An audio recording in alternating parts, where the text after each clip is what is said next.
நாம் வளரும்போது சில விஷயங்களுக்கு தகுதியற்றவராக மாறுகிறோம். புரியும் போது சில விஷயத்தை செய்யறதுக்கு தகுதியற்றவராக மாறிடுறோம். எனக்கு எல்லாம் புரிஞ்சிச்சு, எல்லோரும் நல்லா இருக்கணும்னு நினைக்கிறேன்.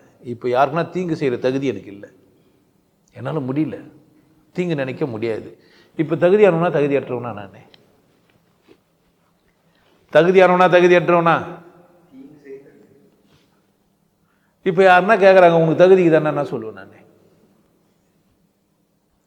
எதில், எதற்கு, ஏன் கேட்குறீங்க? அப்படி தானே? அப்படிலாம் கேட்கணும். கேட்குறீங்க, ஏன் கேட்கல? தகுதிக்குதோ இல்லையோ எல்லாம் கூட என்ன பண்ணுக்கிறீங்க, நீங்கள் பேசினுக்கிறீங்க. தகுதிக்குதோ இல்லையோ எல்லோரும் கூட வாழ்ந்துன்னுக்கிறீங்க. தகுதிக்குதோ இல்லையோ எல்லாருக்கும் என்ன பண்ணுக்கிறீங்க. அந்த தகுதியை தேர்ந்தெடுத்து தான் என் வீடியோவை பார்க்கறது பண்ணுறேன். ஏன்? அந்த வார்த்தையை கேட்டு கிராஸ் பண்ணால் என் பேச்சை கேட்குற தகுதி அவனுக்கு இருக்குதுன்னு அர்த்தம். இல்லைன்னா என்ன இல்லை அவனுக்கு. இப்போ அவன் என்ன தெரியுமா சொல்கிறான், இவனுக்கு பேசுகிற தகுதி இல்லைன்றான்.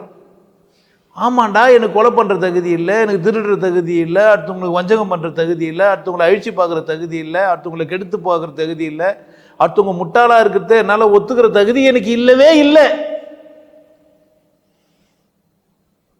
புரியுதா நான் சொல்கிறேன்ட்டு? இப்போ நான் தகுதி உடையவனா தகுதி அற்றவனா? எதில், எதுக்கு? இப்போ நான் தகுதியானவனா இல்லையா? இப்போ சொல்லு, இந்த தலைப்பு யாரால பேச முடியா?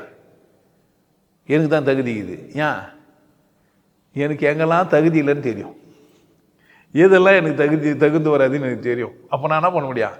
அப்போ மற்றவங்களுக்கெல்லாம் தெரியாதுங்க. தகுதி இதோ இல்லையா, எங்கன்னா போய் நிற்பான், தகுதியற்ற செயலை செய்வான், செஞ்சு மாட்டிப்பான். மனுஷனுக்கு ஒரு தகுதி இது, முட்டாள்தனத்தை கண்மூடித்தனமாக செய்வான். நாயால் முடியவே முடியாது.